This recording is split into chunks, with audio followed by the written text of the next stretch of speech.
बिस्मिल्लाहिर्रहमानिर्रहीम। लाखों करोड़ों दुरूदो सलाम मोहम्मद मुस्तफ़ा सल्लल्लाहु अलैहि वसल्लम और आले मोहम्मद पर। मैं हूं उमर दराज गोदल। रात गए इस्लामाबाद में एक बड़ी डेवलपमेंट है जिसको गैर मामूली खबर कहा जाएगा। मेरा ख्याल है कि इसकी ज़रूरत नहीं थी मौजूदा सूरत हाल में, लेकिन ज़ाहिर है बहुत सारे वादे वईद हैं, बहुत सारी वो चीज़ें हैं जो इसके साथ जुड़ी हुई हैं, तो ये किया जाना था। ये बिल्कुल वैसा ही है जैसे तहरीक इंसाफ से बल्ले का निशान छीना गया।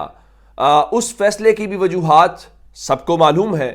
फिर जो रिटायर होने वाले जज हैं, ज़ाहिर उनका आखिरी दिन गुजर गया है, जस्टिस सरदार तारिक मसूद साहब, उनके बेंच ने जो फौजी अदालतों से मुतालिक फैसला दिया था वो भी उसी हवाले से समझा जाता है। और असद तूर ने इस हवाले से बहुत खुल के बताया था। फिर जस्टिस मुज़ाहिर नकवी साहब का इस्तीफ़ा था, फिर जस्टिस एजाजुल एहसन साहब का इस्तीफ़ा था। ये सारी की सारी चीज़ें हमें कमोबेश उसी में दिखाई देती हैं। अब डेवलपमेंट क्या है? डेवलपमेंट ये है कि जस्टिस मुज़ाहिर नकवी साहब, जो ज़ाहिर है शरीफ ख़ानदान की आंखों में खटकते थे, और जुर्म ये है मॉडल टाउन और बहुत सारे जराइम उनके हैं। हमजा शहबाज शरीफ को उन्होंने जेल कैसे भेज दिया था, और फिर उनकी जुर्रत कैसे हुई कि वो इलेक्शन के ऊपर नोट उन्होंने भेज दिया चीफ जस्टिस को, और फिर उसके ऊपर उन्होंने 90 रोज़ का जो वो मई वाला इलेक्शन था उसके ऊपर उन्होंने कैसे हुक्म दिया। तो उनको सबसे पहले उनके खिलाफ रेफरेंस है, और उन्होंने इस्तीफ़ा क्यों दिया ये भी एक बड़ी कहानी है। जब ये पता हो कि प्रोसीडिंग्स चलती हूं और फैसला पहले ही लिखा जा चुका हो, तो जाहिर है हर बंदे के अपने सोर्स होते हैं, इंफॉर्मेशन उसके पास होती है। तो उन्होंने जब उनको मालूम हो गया, हालांकि जस्टिस एजाजुल एहसन के हवाले से तो कोई उनके खिलाफ अभी रेफरेंस भी नहीं था, कोई ऐसी चीज भी नहीं थी, तो मुज़ाहिर नकवी साहब जो हैं, जब उन्होंने इस सूरत हाल को देखा तो उन्होंने रिजाइन किया। उनका जरूरत नहीं है, जाते हैं, जाहिर है कि वो कोई गए गुजरे थोड़े ही हैं, उनका माशाल्लाह अपना सेटअप है, और वकील के लिए क्या मसला है, अपनी वकालत करे, अपने वापस उस ग्राउंड के ऊपर पहुंचे, उसके लिए तो हमेशा ऑल टाइम चीजें ठीक होती हैं।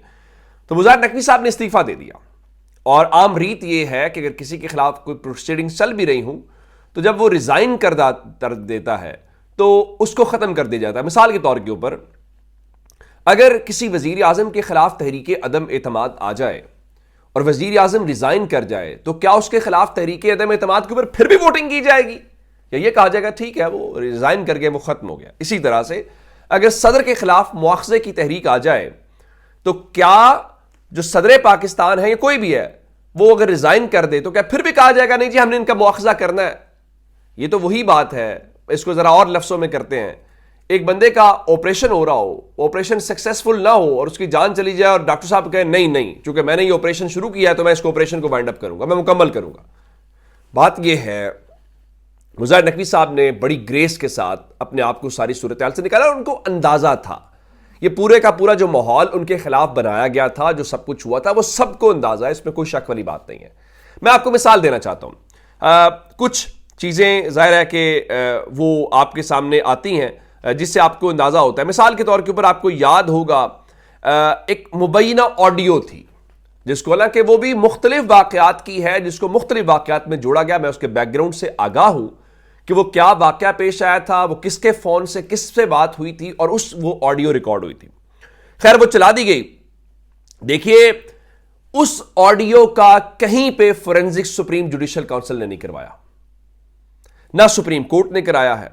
चले, और इस हवाले से और भी है, ऑडियो के हवाले से कोई गवाह कार्रवाई के दौरान तलब नहीं किया गया, जिसका मतलब बड़ा वाजे है कि वो चीजें अंजाम तक पहुंचाई जानी थी।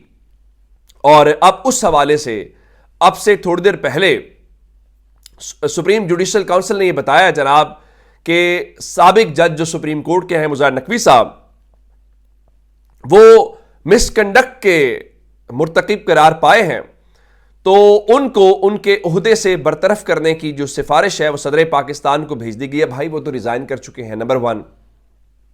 और कहा यह गया है कि चूंकि उनके खिलाफ जो इल्जामात थे वो दुरुस्त साबित हुए हैं, तो इसका मकसद यह है कि उनको उनके ओहदे से बरतरफ किया जाना चाहिए था। सवाल सिर्फ यह पैदा होता है कि जब एक शख्स रिजाइन कर चुका हो तो उस रिजाइन को आप बरतरफी में कैसे तब्दील करेंगे? नंबर 1, जो मौजूद ही नहीं है अपने ओहदे के ऊपर। अब इसके पीछे कहानी क्या है? मैं दो इन चीजों को समझता हूं। एक तो मुज़ाहिर नकवी साहब को जो बतौर जज मराहत मिल रही हैं, जो उनकी पेंशन है उसको बंद किया जाना मकसूद है, एक तो वजह यह। दूसरा, इसको मैं एक और पिक्चर में देख रहा हूं। पाकिस्तान के अंदर अदालतें काम कैसे करती हैं या जजेस के ऊपर दबाव क्या होता है, मैं उसकी कोई मिसाल देने से बेहतर आपको बता देता हूं कि जुल्फ़िकार अली भुट्टो केस का फैसला पाकिस्तान की सुप्रीम कोर्ट ने सुनाया, बाद में एहसास हुआ हमने तो गलत फैसला सुना दिया। अब सुप्रीम कोर्ट ये बताती वो गलत फैसला किसने आपसे करवाया, वो किसका डंडा था, सबको बताया। चलो ज़िया, नाम नहीं ले सकते हम। अब क्या हुआ है? अब मेरे ख्याल से पाकिस्तान की अदलिया को, पाकिस्तान के जजेस को दबाव में लाने का नया रास्ता खोला गया है। जिस तरह आपने बल्ले का निशान छीन के पाकिस्तान की सियासी जमातों को जिबा किया, लगता यह है कि पाकिस्तान के जजेस को भी अब जिबा करने का एक प्लान है। कैसे? पहले तो आप ये कहते थे ना, रेफरेंस ले आएंगे, सुप्रीम जुडिशल काउंसिल में ले आएंगे, तो जज साहब कहते थे चलें कर लें कुछ, वो कहते थे ठीक है सामना कर लेते थे, कुछ कहते थे रिजाइन कर देते हैं। अब आप कह रहे हैं नहीं, हम आपके रेजिग्नेशन के बाद भी हम आपके खिलाफ कार्रवाई करेंगे, जिसका मतलब है कि जज को बताया जाएगा भाई हमारी बात मानो, नहीं मानोगे ये रेफरेंस आ रहा है, रिजाइन करोगे, रेफरेंस के बाद भी कार्रवाई करेंगे। कौन सा जज खड़ा होगा? कौन स्टैंड लेगा? कौन इन चक्रों में पड़ेगा? कोई भी नहीं स्टैंड लेगा। और आप इस मुल्क को धकेलना चाहते हैं। और फिर आज सुप्रीम जुडिशल काउंसिल ने अपने रूल 5 में तरमीम की है और बताया जी रूल 5 जजेस को शोहरत से बालातर होने का पाबंद बनाता है। अब तरमीम के बाद किया गया कि जजेस अपने खिलाफ शिकायत पर अगर कोई वजाहत जारी करें तो उसे शोहरत हासिल करने के लिए किया गया इकदाम करार नहीं दिया जाएगा। रूल 5 में तरमीम के बाद इल्जामात पर वजाहत देने का हक जजेस को दे दिया गया है। मेरे ख्याल से आज जो फैसला सुनाया गया है वो एक लंबी चौड़ी गेम है, एक लंबा चौड़ा प्लान है। क्या मिसाल के तौर के ऊपर इस चैमगोइयां हैं कि ये जो 2/3 मेजॉरिटी दी गई है, उस 2/3 मेजॉरिटी में चूंकि बल्ले वाले निशान का भी उसमें हिस्सा शामिल है और उसके जरिए ही आपने, वरना तो बल्ले को कौन, बल्ले के बगैर ये सूरत हाल है, बल्ला होता तो फिर आप क्या करते हैं? तो अब मखसूस नशिस्तें भी उसी फैसले के तहत ही ना मिल रही। सुप्रीम कोर्ट जाएंगे, वो भी कहेंगे जी हम नहीं देते। अब सुप्रीम कोर्ट जो है वो 2/3 मेजॉरिटी उनकी बदौलत और चीफ इलेक्शन कमिश्नर की बदौलत मिल गई है। इत्तलात यह है कि कुछ आईनी तरामीम होनी है। अब जाहिर है ये इस वक्त चैमगोई है, और वो क्या है मैं आपको बता देता हूं। एक कोर्ट रिपोर्टर ने लिखा जी 2/3 अक्सरियत के बाद अब बड़े फैसले होंगे, आईनी तरामीम होंगी, जुडिशल सिस्टम की बेहतरी के लिए इस्लाहात होंगी। साकिब बशीर साहब जो हैं कोर्ट रिपोर्टर हैं, उन्होंने लिखा कि अगर आला अदालती ओहदे की मुद्दत में 3 साला तरमीम के जरिए इजाफे का कोई सोच रहा है तो मेरे ख्याल में तबाहकुन होगा। खबरें यह हैं कि हुकूमत एक आईनी तरमीम करके जस्टिस काजी फायज ईसा साहब के टेन्योर में 3 साल का इजाफा करना चाहती है।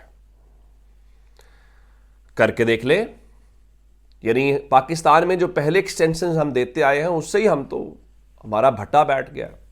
अगर यहां पे भी एक्सटेंशन का आप लालच दे के और ये सारा कुछ करना चाहते हैं, करके देख लीजिए, कोई बात नहीं है। ये हालात, ये वाकयात, ये सियासत, ये बदलती सब दिखाई देती है। मैं एक मिसाल देता हूं आपको। वो मुर्तजा सोलंकी साहब जो है पहले वजीर थे, पहले सहाफ़ी थे, फिर वजीर बने। आज उनको एक और सेमिनार में बिठाया हुआ था, पता नहीं किस हैसियत में बिठाया हुआ था कि वो वकील, वो सहाफ़ी हैं, वो क्या है। उनसे एक बच्चे ने बड़ा शानदार सवाल किया कि आप ये बताएं, आप बड़ी दबंग तकरीरें कर रहे थे यहां सेमिनार में, आपके दौर में ट्विटर बंद है इस वक्त, आपने किया, इंटरनेट पीटीआई आप कोई कार्रवाई करना चाहती थी या कोई वर्चुअल, तो आप आगे से जुगतें लगाई। कहते हैं ट्विटर बंद नहीं है, आप वीपीएन यूज कर लें, या बाकी सब बातें करते रहे, लेकिन सवाल का जवाब नहीं दिया। मसला यह है जब आप वजारतों के मजे लें, जब आप इक़्तिदार के मजे लें, तो फिर आप तकरीरें नहीं झाड़ सकते, फिर आप वो अखलाकी पोजीशन जो है वो आपकी कमजोर हो जाती है। और उस ट्विटर के बंद करने से मुझे याद आया, आज शहबाज शरीफ ने नरेंद्र मोदी की मुबारक का जवाब दिया, बाकी लोगों का भी जवाब दिया, और आपको पता है कि उन्होंने ये जो सब कुछ किया है वो वीपीएन के इस्तेमाल के बाद किया है। और अब से थोड़ी देर पहले इस्लामाबाद में एक इशाइया था, और उस वो इमरान खान वो जो कहते थे कि इसे सारे एक ही होंगे, तो सब बैठे हुए थे, जिसमें तमाम जो हुकूमती जमातें हैं वो एक थी जिसमें नून league, people's party, MKM, Balochistan Awami party, Istehkam Pakistan party, काफ लीग फलां, एक तो जरदारी के नाम की तौसीक हुई और MKM भी तैयार हो गया। मैं हमेशा कहता हूं उनकी चाबी कहीं और है, आप सब जानते हैं। तो उसके बाद जो जरदारी साहब ने बात की है शहबाज शरीफ के बारे में, आप सुनेंगे सर पीटेंगे कि पता नहीं पाकिस्तान के लोगों को ये समझते क्या है। आसिफ जरदारी साहब फरमाने लगे कि आइंस्टाइन की तरह शहबाज शरीफ भी चैलेंजेस से नहीं डरेंगे। मेरा ख्याल है कि शहबाज शरीफ आइंस्टाइन से भी कहीं ज़रा आगे हैं। उन्होंने आइंस्टाइन की मिसाल देके शहबाज शरीफ का कद कम किया है। उनको कहना चाहिए था कि आइंस्टाइन भी जिस तरह शहबाज शरीफ की तरह काम करते या सोचते थे, उसी तरह से अब वो इन मसाइल को भी हल करेंगे। अच्छा, अब एक और एक्सटेंशन बताया जा रहा है जी, शायद चेयरमैन सेनेट की भी एक्सटेंशन दें। पूरे मुल्क को एक्सटेंशन पे चलाएं जनाब। आइन तो पहले भी आप नहीं चलाते, ना कानून पे चलाते हैं, अब इस तरह से चला रहे। कल एक इंपॉर्टेंट डेवलपमेंट है, वो इमरान रियाज से मुतल्लिक है। चूंकि उनके केसेस को हम फॉलो करते हैं, हम दुआगो हैं कि जल्द अज जल्द वो बाहर आए या सतूर भी बाहर आए। तो इमरान रियाज भाई के जो जमानत का केस है, कल वो समाअत के लिए सुबह इंसदाद दहशतगर्दी अदालत में मुकर्रर कर दिया गया। आज उनका पैगाम बजरिया शाकिर अवान साहब पहुंचा था, जिसमें उनका कि नए मुकदमात डालने की तैयारी हो रही है और जेल में शदीद दबाव है कि मौक़िफ़ तब्दील कर रहे हैं वरना आज़ादी भूल जाएं। लंबा अरसा जेल में रखेंगे। धांधली पर मौक़िफ़ बदलने और नए हुकूमत पर तनकीद न करने का मुतालबा है। FIA और पुलिस को इस्तेमाल किया जाएगा। अहले खाना पर भी शदीद दबाव डाला जा रहा था। लेकिन मसला ये है कि वो इमरान रियाज भाई कह चुके हैं वो गलत जगह पैदा हो गए। उनके मुताबिक वो सच बोलना बंद नहीं करेंगे। तो अब कल उनकी ज़मानत इस केस पे होगी तो फिर वो सिलसिला शुरू किया जाएगा कि फ़लाँ केस में गिरफ्तारी डाल देंगे, फ़लाँ केस चलें, तसल्ली कर लें। अगर इससे आपका झूठ सच में बदलता है, करके देख लीजिए। अपना बहुत सारा ख्याल रखिएगा। खुदा हाफिज़।